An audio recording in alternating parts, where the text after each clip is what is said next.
আমাদের মাঝে এসে উপস্থিত হয়েছে উনি ওনার কার্যক্রম। আমরা এই মহাসড়কে এখানে একটি সরকারি প্রাথমিক বিদ্যালয় আছে এবং দুটি মাদ্রাসা, একটা হাফিজিয়া মাদ্রাসা, একটা নুরানিয়া মাদ্রাসা আছে। এখানে প্রায় 800 ছেলে মেয়ে লেখাপড়া করে। তারা প্রতিনিয়তই এই সড়কের উপর দিয়ে যাতায়াত করে। এই বঙ্গাইল মহাসড়কের উপর দিয়ে একটি আন্ডারপাস তৈরি হয় যাতে আমাদের সন্তানেরা নিরাপদে এই স্কুল মাদ্রাসায় এসে লেখাপড়া করতে পারে। আমরা যেন এই দুশ্চিন্তা থেকে মুক্ত থাকি।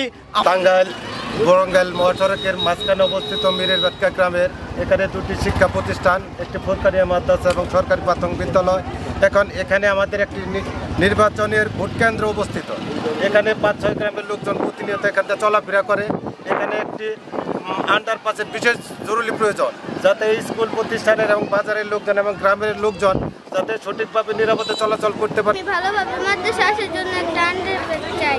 আমাদের মীরের বেতকা এই মাদ্রাসার পক্ষ থেকে আমরা অনেকবার আগে দিচ্ছি। আমরা এই টাঙ্গাইল বরঙ্গাইল মহাসড়কের কাজ যখন শুরু হয়, আমরা গত নভেম্বরে একটা এই প্রতিকারের জন্য টাঙ্গাইল ডিসি অফিস আমরা একটা অ্যাপ্লিকেশন দিচ্ছি, যেটা এখনও আছে। তো যাই হোক, আমরা এখানে রাস্তাঘাটের এখনও যে অবস্থা দেখতেছি, আমাদের বাচ্চারা এখানে মাদ্রাসায় আসতে খুবই কষ্ট হচ্ছে।